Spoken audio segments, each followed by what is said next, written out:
Ao longo dos séculos, os Cavaleiros Templários se tornaram símbolos de coragem, fé e inovação. Sua influência, apesar de sua extinção formal no início do século XIV, ressoa até os nossos dias. Nesse episódio, revisitaremos sua fundação, seus grandes feitos e os eventos que levaram ao seu fim, para então entender como essa ordem deixou um legado profundo na Península Ibérica, influenciando desde a arquitetura militar que vemos em castelos históricos até a formação da Ordem de Cristo, peça-chave na era das grandes navegações. Eu sou Giancarlo Veloso e vou te contar essa história.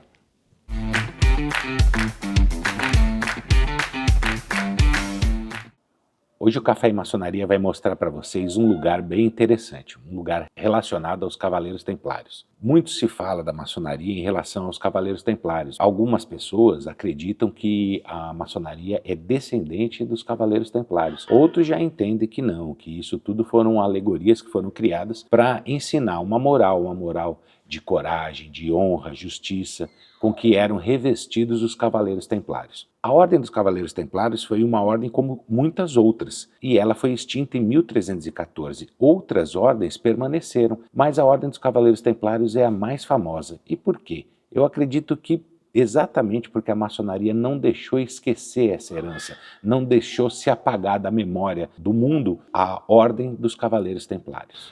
No século XI, o cenário político e religioso da região do Levante fervilhava de tensões entre reinos muçulmanos e cristãos. Enquanto isso, a Terra Santa permanecia um destino sagrado para milhares de peregrinos europeus. No entanto, as rotas de peregrinação eram perigosas, marcadas por conflitos e ameaças constantes. Neste contexto, a Igreja Católica, sob a liderança do Papa Urbano II, lançou um apelo dramático em 1095, convocando os nobres europeus a empreenderem uma expedição militar. Era o início das Cruzadas. Essas campanhas foram apresentadas como uma missão divina para libertar Jerusalém, mas também se entrelaçaram em disputas de poder e ambições territoriais. Foi nesse caldeirão de fé, guerra e política que emergiram os Cavaleiros Templários, uma ordem destinada a deixar marcas profundas na história e um legado notável, especialmente na Península Ibérica. No início do século XII, no fervor das cruzadas e na luta pelo controle da Terra Santa, surgiu uma ordem que mudaria para sempre os rumos da história medieval, os Cavaleiros Templários. Fundada em 1119 por Hugues de Payens e um pequeno grupo de cavaleiros, os Templários tinham como objetivo principal proteger os peregrinos cristãos que enfrentavam perigosas jornadas rumo aos locais sagrados no Levante. Seu nome oficial? Pauperes Commilitones Christi Templici Salomonite, que significa Pobres Cavaleiros de Cristo e do Templo de Salomão. Destaca as ideias de humildade e serviço que marcam a fundação da ordem, além da sua conexão espiritual com o Templo de Salomão em Jerusalém, onde a ordem inicialmente estabeleceu sua sede. Embora as histórias sobre a fundação da ordem estejam envoltas em mitos e lendas, algumas alegando que Hugues de Payens e seus companheiros já estariam em Jerusalém quando aquela cidade foi tomada pelos cruzados em 1099, a maioria dos historiadores, incluindo Malcolm Barber, considerado o maior especialista em cavaleiros templários, reconhece que Hugues de Payens e seus 8 companheiros chegaram a Jerusalém somente em 1119. Esses 9 cavaleiros se organizaram com uma visão ambiciosa, criando uma ordem que mesclava os ideais espirituais do monasticismo com a necessidade prática de uma força militar disciplinada. Essa visão foi consolidada na Regula Templorum, que esses cavaleiros criaram como um conjunto de regras de conduta influenciadas diretamente por Bernardo de Claraval, um proeminente abade francês pertencente à Ordem de Cister, teólogo e tio de André de Montbard, um dos 9 cavaleiros que originaram os Templários. Esse parentesco é amplamente aceito pelos historiadores. Bernardo de Claraval é lembrado como um dos maiores líderes espirituais da Idade Média, um defensor da fé católica e um reformador incansável. A pedido do Papa, pregou a Segunda Cruzada, embora o fracasso dessa campanha tenha sido, em parte, atribuído a ele. Em 1174 foi canonizado, tornando-se o famoso São Bernardo. Bernardo de Claraval via nos Templários a perfeita união entre fé e espada, e desempenhou um papel crucial na consolidação dessa ordem. Ele apresentou-os através da sua obra chamada A Nova Cavalaria, enaltecendo a dualidade de serem monges dedicados a Deus e guerreiros defendendo os cristãos na Terra Santa.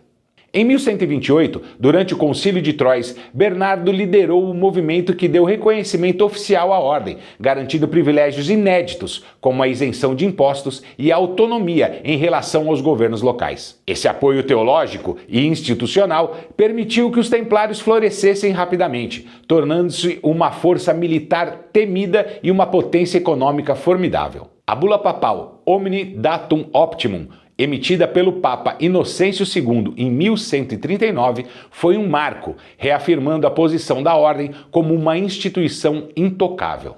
A defesa de Bernardo de Claraval, que absolvia do pecado de assassínio aqueles que matavam em defesa da Igreja e dos peregrinos, chamado de Guerra Santa, fomentou a criação de muitas outras ordens militares monásticas, como a Ordem dos Cavaleiros Hospitalários de Jerusalém, atualmente chamada de Ordem de Malta. Ordem dos Cavaleiros Teutônicos, criada na região da atual Alemanha. E ordens criadas na Península Ibérica, como a Ordem de Calatrava, a Ordem de Santiago, a Ordem de Avis, a Ordem de Alcântara e a Ordem de Cristo, que foi a sucessora dos Templários em Portugal, e que vamos voltar a falar dela logo mais. E já que mostramos os mantos que identificavam os guerreiros, que tal você também mostrar discretamente seu gosto pelos ideais de justiça e honra? Já conhece as camisetas da Livre do Bem? Estampas com motivos maçônicos com descrição e qualidade. E qualidade mesmo, viu? Pois as camisetas da Livre do Bem são produzidas em tecido 100% algodão, com estampas de alta resolução, o que proporciona detalhes mais nítidos e mantém a qualidade mesmo depois de muitas lavagens. Então entra lá no site www.livredobem.com.br, escolhe as suas camisetas e na hora de pagar, use o nosso cupom de desconto CARNAFÉ12 e ganhe 12% de desconto, além dos que tem lá no site. Segue eles também no Instagram, @livredobem, e deixe um coraçãozinho em nome do canal Café e Maçonaria. Durante as cruzadas, os cavaleiros templários transformaram-se em mais do que protetores de peregrinos e guerreiros implacáveis. Eles se tornaram também os guardiões da riqueza e as mentes por trás de uma verdadeira revolução financeira, desenvolvendo um sistema precursor dos bancos modernos. Com sua rede extensa de preceptórios espalhados por toda a Europa e Terra Santa, os templários introduziram o que poderíamos chamar de cartas de crédito, que permitiam que viajantes depositassem seus bens em um local seguro e retirassem valores equivalentes em outro, reduzindo os riscos de carregar riquezas por terras perigosas, cobrando taxas por esses serviços. Esse sistema de segurança inovador foi apenas o começo. Os templários logo se tornaram uma força indispensável no financiamento dos projetos dos reis e nobres. Eles ofereciam empréstimos substanciais para campanhas militares, construções e outros empreendimentos, algo que consolidava sua posição como uma espécie de banco central medieval. Um exemplo disso foi o apoio financeiro ao rei Henrique II da Inglaterra, que usou os recursos dos templários para financiar suas cruzadas. Embora os juros explícitos fossem na época proibidos pela Igreja, devido à condenação da usura, os templários adotaram um sistema de compensação indireta, que os tornaram célebres por sua habilidade em manejar grandes volumes de riqueza sem infringir as regras religiosas. Além do seu sistema financeiro, os templários eram receptores frequentes de doações massivas. Nobres e reis, motivados por zelo religioso ou buscando garantias espirituais, frequentemente doavam terras, propriedades e castelos à ordem. Essas doações eram vistas como um ato de devoção, acreditando-se que tais contribuições ajudariam na defesa da fé cristã no território e no fortalecimento da Igreja. A ordem, por sua vez, administrava essas propriedades com eficiência, usando seus rendimentos para financiar operações militares e ajudar os peregrinos. Além disso, muitas dessas terras eram estrategicamente posicionadas, reforçando a presença militar e política dos templários em regiões-chave. Uma dessas regiões foi a Península Ibérica. Mas para contar essa história para vocês, a gente precisa voltar um pouquinho no tempo. A Península Ibérica, ela durante o século VIII até o século X, XI, ela foi dominada pelos mouros, reinos islâmicos do norte da África. Essa região eles chamavam de Al-Andalus, por isso o termo Andaluzia. Acontece que mais ou menos no século XI houve a declaração da Guerra Santa, as Cruzadas. As Cruzadas era para libertar a Terra Santa. Porém, houve também batalhas em outros lugares. Um desses lugares foi aqui na Península Ibérica. Os reinos que existiam aqui, que eram católicos, começaram um episódio que os historiadores chamam de Reconquista. A Reconquista era exatamente a reconquista de territórios dos cristãos que tinham sido perdidos para os reinos islâmicos. A Reconquista, embora não considerada uma cruzada no sentido estrito das expedições à Terra Santa, contou com o apoio papal e partilhou muitos elementos das cruzadas. Desde o século VIII, reinos muçulmanos invadiram a Península Ibérica, ampliando seus domínios e subjugando os reinos cristãos que antes dominavam a região. O Papa Urbano II incentivou as campanhas na Península Ibérica, oferecendo recompensas espirituais como indulgência aos participantes. Essa paridade reforçou a motivação dos reinos cristãos para a recuperação dos territórios e consolidou a importância da presença templária na defesa dessas áreas. Os templários desempenharam um papel decisivo na Reconquista, deixando um legado duradouro na Península Ibérica. Já antes da concessão de Tomar, tradições historiográficas indicam que os templários colaboraram com Dom Afonso Henriques, o primeiro rei de Portugal, em ações militares e na consolidação dos territórios cristãos, demonstrando sua eficácia e disciplina em combate, fatos que reforçaram sua reputação junto ao jovem reino. Essa contribuição, embora não seja atribuída a uma batalha específica e amplamente documentada, motivou Dom Afonso Henriques a reconhecer o valor estratégico da ordem. Por volta de 1160, o rei concedeu as terras de Tomar aos templários, permitindo que a ordem se estabelecesse de forma sólida na região. Em Tomar, sob a liderança de Gualdim Paz, o primeiro preceptor ou comandante dos templários em Portugal, os cavaleiros iniciaram a construção de fortificações que dariam origem ao que mais tarde se transformaria no icônico Convento de Cristo.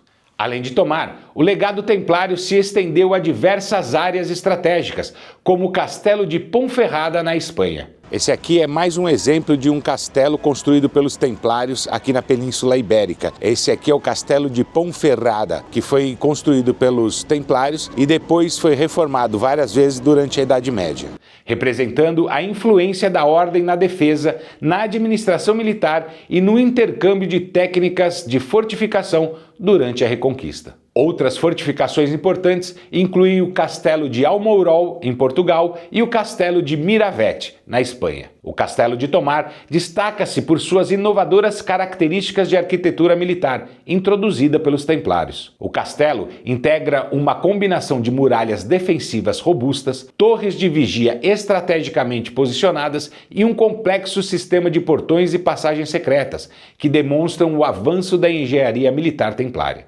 O complexo do castelo ele é formado por duas muralhas, então ele forma dois cinturões em três ambientes, dividindo em três ambientes. O cinturão de fora era a área da cidade, as pessoas moravam dentro dessas muralhas de fora. A segunda muralha, a muralha interna, cercava o castelo, que era exatamente onde ficavam os cavaleiros. Além disso, o castelo apresenta um alambor, que dificulta ataques diretos e impede a aproximação de tropas inimigas com facilidade. É exatamente esse engrossamento que eles faziam na parte inferior da muralha para que os equipamentos de guerra não conseguissem encostar lá na muralha do castelo. Outra coisa que facilitava para eles é que, fazendo isso, para se defenderem lá de cima do castelo, eles não precisavam se debruçar tanto na muralha e aí eles não ficavam expostos, porque os inimigos estariam mais afastados e eles, de um ângulo melhor, poderiam atacar os inimigos daqui de baixo. E aí eles também criaram uma torre de menagem. A torre de menagem é o último refúgio, em uma invasão é o último refúgio, é a parte mais difícil de invadir, que era exatamente onde eles se escondiam. eu vou mostrar para vocês também essa torre de homenagem, que servia como a última linha de defesa e residência do comandante. Essa aqui é a torre de homenagem que eu estava falando para vocês, também introduzida pelos templários aqui nessa região. Essa torre é o último reduto onde quem estivesse dentro do castelo se refugiaria no caso de uma invasão dos inimigos. Então, se caiu a primeira defesa, se caiu a segunda defesa, todo mundo vai correr para dentro da torre de homenagem. Ela só tem uma entrada, por isso é fácil de defender. Normalmente tem uma escada e na escada dá para uma porta. Então quem está dentro defende facilmente, porque é só uma porta. Não tem como um exército inteiro entrar, tem que entrar um homem de cada vez. Então eles vão guerreando um homem de cada vez. Por isso é muito mais fácil de defender. Também ela não tinha janelas para ser acessada. Ela podia até ter janela, mas era num ponto muito alto, porque normalmente a torre de homenagem ficava na beira de um precipício. Janela ficava só do lado desse precipício e não dava para chegar na janela. Então era a forma mais fácil de você defender. E a torre de homenagem depois se espalhou aqui em Portugal, quase todos os castelos têm torre de homenagem e também eram os aposentos. Normalmente, quando o rei vinha, ou alguns castelos onde o rei morou, ele morava dentro da torre de homenagem. Essas inovações garantiram uma defesa eficaz contra invasões, consolidando Tomar como um baluarte templário. A charola do Convento de Cristo, construída antes do castelo, servia como oratório privativo dos cavaleiros templários e era originalmente menor do que é hoje. Mais tarde, no século XVI, foi ampliada e reconfigurada, incorporando elementos decorativos no estilo manuelino. A presença da icônica charola, uma igreja octogonal inspirada no Santo Sepulcro de Jerusalém, evidencia a fusão entre a arquitetura religiosa e militar. Tendo os templários recebido essas terras, Gualdim Paz começou a construir essa fortificação e a igreja. A primeira coisa que ele construiu foi essa charola, é chamada de charola. Logicamente ela foi ampliada depois, né? Não começou assim tão suntuosa, mas ela foi criada porque era uma capela e aqui no centro ficava o altar-mor. A parte de trás do altar-mor era feita assim, circularmente, para que os fiéis entrassem na igreja, caminhassem pela charola, passando por trás do altar-mor. E a gente pode ver isso sobrevivendo em alguns rituais da maçonaria, em alguns ritos em que o templo tem essa descrição de que a parte de trás do altar do venerável mestre deve ser um semicírculo para facilitar a circulação. Quem sabe não é daí que os maçons tiveram a ideia. A planta centralizada em rotunda da charola do Convento de Cristo, que facilita a procissão, dando a volta por trás do altar, pode ter influenciado a circunnavegação utilizada no rito adoiramita. O rito adoiramita, que tem base no rito de Eredon e grande influência templária, pode ter adotado essa disposição devido a essa conexão histórica. Essas estruturas não só garantiam a defesa, mas também simbolizavam a devoção religiosa e a importância espiritual da ordem. Assim, o Castelo de Tomar consolidou-se como um centro administrativo e religioso na Península Ibérica, refletindo a dualidade entre a força militar e a fé religiosa, que caracterizava os templários. No auge do seu poder, os cavaleiros templários foram proprietários de vastas áreas de terra, castelos imponentes e ricos recursos agrícolas, espalhados pela Europa, incluindo a Península Ibérica, França e Ilhas Britânicas, além de bases estratégicas no Oriente Médio. Esses bens eram utilizados para sustentar suas tropas, financiar expedições e apoiar seus empreendimentos financeiros. Durante seu apogeu, os templários tornaram-se uma das organizações mais influentes e poderosas da Europa medieval. Revolucionários tanto no campo da batalha quanto no coração das economias medievais, os cavaleiros templários combinavam espiritualidade, estratégia militar e gestão econômica. Esse modelo os tornou indispensáveis aos reis e um verdadeiro pilar da estabilidade na Europa. Contudo, o acúmulo de riqueza e influência despertou inveja e temor entre os monarcas, pavimentando o caminho para sua queda dramática no século XIV. Com suas inovações financeiras, como sistema de crédito e uma vasta rede de propriedades, os templários lançaram as bases do que hoje reconhecemos como bancos modernos. Paradoxalmente, foi justamente essa mesma acumulação de riqueza que se tornaria uma das principais razões de sua destruição. O declínio começou no Oriente Médio. Em 1187, a perda de Jerusalém para o lendário Saladino abalou profundamente as fundações do movimento cruzado. Décadas depois, em 1291, a queda da fortaleza templária de Acre, último bastião da cristandade do Oriente, foi um golpe devastador que marcou o fim da presença militar cristã na Terra Santa. Sem campanhas para liderar, o papel militar dos templários começou a perder relevância.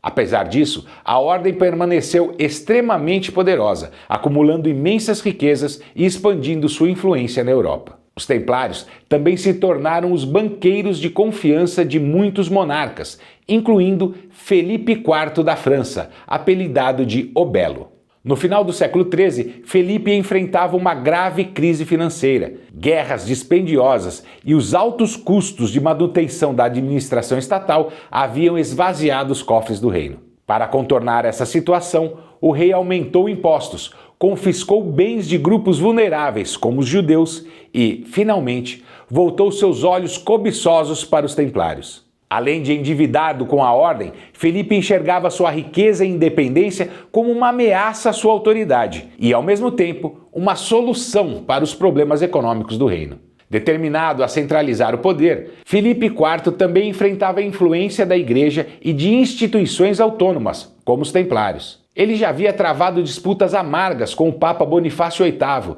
e, após a morte deste, conseguiu influenciar a eleição de Clemente V, um papa alinhado aos interesses franceses. Aproveitando essa vantagem, Felipe pressionou Clemente a abrir investigações contra os templários, baseando-se em acusações forjadas de heresia, idolatria, sodomia, adoração ao diabo e outros crimes fabricados para destruir a ordem. Na fatídica madrugada de sexta-feira, 13 de outubro de 1307, o golpe mortal contra os templários foi desferido. Em uma operação sincronizada por toda a França, soldados, sob ordens de Felipe IV, invadiram as propriedades da ordem, incluindo o quartel-general em Paris, onde capturaram o grão-mestre Jacques de Molay e outros líderes importantes. Aqui nesse quarteirão de Paris era onde ficava a sede dos Cavaleiros Templários, a sede da Ordem do Templo. Aqui havia um lugar que eles chamavam de templo. Por isso essa rua e esse quarteirão são chamados até hoje de Rua do Templo e Quarteirão do Templo. O templo foi demolido há muitos anos atrás, depois da queda dos Cavaleiros Templários, ele passou para o Estado, depois foi tomado na Revolução Francesa, depois em outra revolução no século XIX, até que ele foi completamente demolido. E hoje é um parque.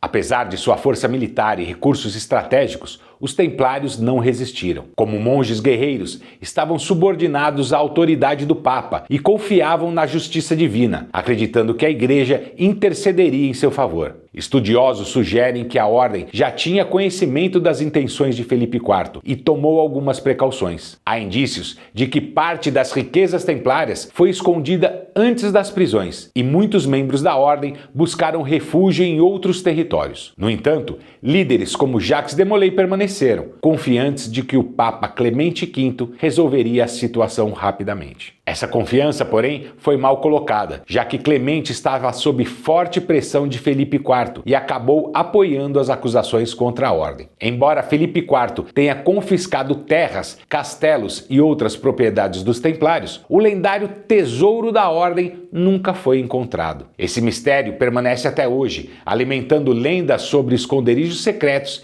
e possíveis relíquias sagradas. Durante anos, na França, os templários enfrentaram tortura e julgamentos forjados. Muitos confessaram crimes sob coação e acabaram condenados. Finalmente, em 1312, sob pressão de Felipe IV, o Papa Clemente V dissolveu oficialmente a Ordem dos Templários durante o Concílio de Viena. Foi o fim formal de uma organização que havia moldado a história da Europa medieval. Mas o desfecho final veio 2 anos depois. Em 1314, após anos de prisão e tortura, Jacques de Molay, já com cerca de 70 anos de idade, foi condenado à morte na fogueira, junto com Geoffroy de Charnay, preceptor da Normandia e um de seus mais leais companheiros.